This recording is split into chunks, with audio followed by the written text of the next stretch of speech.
वंचित बहुजन आघाड़ी ने बाढ़ पीड़ितों के लिए आर्थिक सहायता की मांग की। जल्द कार्रवाई न होने पर प्रदर्शन की चेतावनी।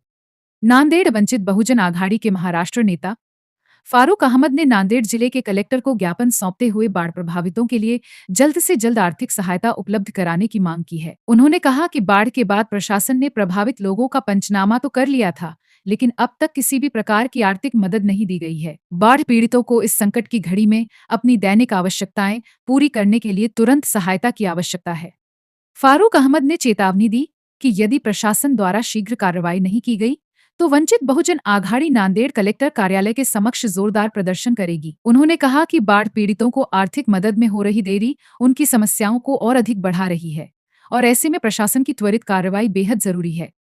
उन्होंने कलेक्टर महोदय से इस गंभीर स्थिति पर जल्द ध्यान देने और आवश्यक कदम उठाने की अपील की, ताकि बाढ़ पीड़ित इस आपदा से उबर सकें। इस अवसर पर महानगर अध्यक्ष अयूब खान, विट्ठल गायकवाड़, जावेद हाशमी, आदित्य देशमुख, एडवोकेट शेख बिलाल, जफर जलाल, अफजल मोमिन, सादिक बाचोटीकर, अतीक लीडर, सरफराज खान, अमजद खान, मोहम्मद सलीम और साहिबराव भंडारे सहित कई गणमान्य व्यक्ति मौजूद थे।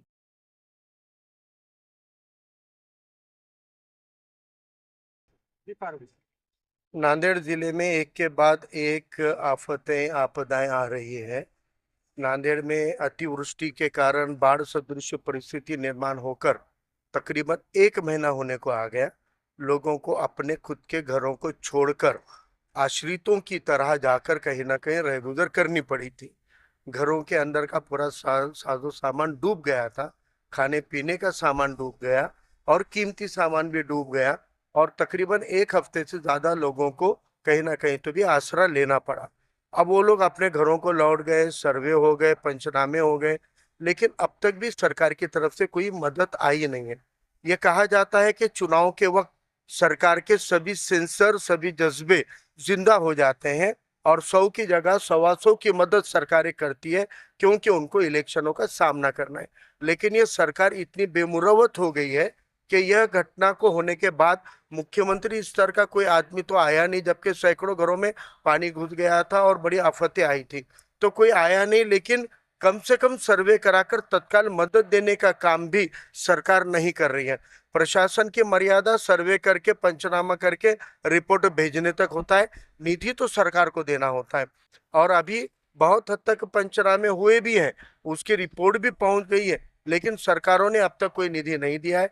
तो हमारा कहना है कि उत्तर दक्षिण के जितने परिसर है, श्रावस्ती नगर से जुड़ा परिसर, खड़गपुरा दुलेशा रहमान का परिसर रहने दो, गाड़ीपुरे का रहने दो, मोमिनपुरा मल्लियों का परिसर रहने दो, बिलाल नगर का परिसर रहने दो, वाजेगांव या उधर से आत्रा अपने नदी के किनारों के रूबरू न्यूज चैनल देखने के लिए हमारे चैनल को लाइक और सब्सक्राइब कीजिए। हमसे संपर्क करने के लिए हमारे व्हाट्सएप नंबर 9049032007 पर व्हाट्सएप कॉल या मैसेज कर सकते हैं।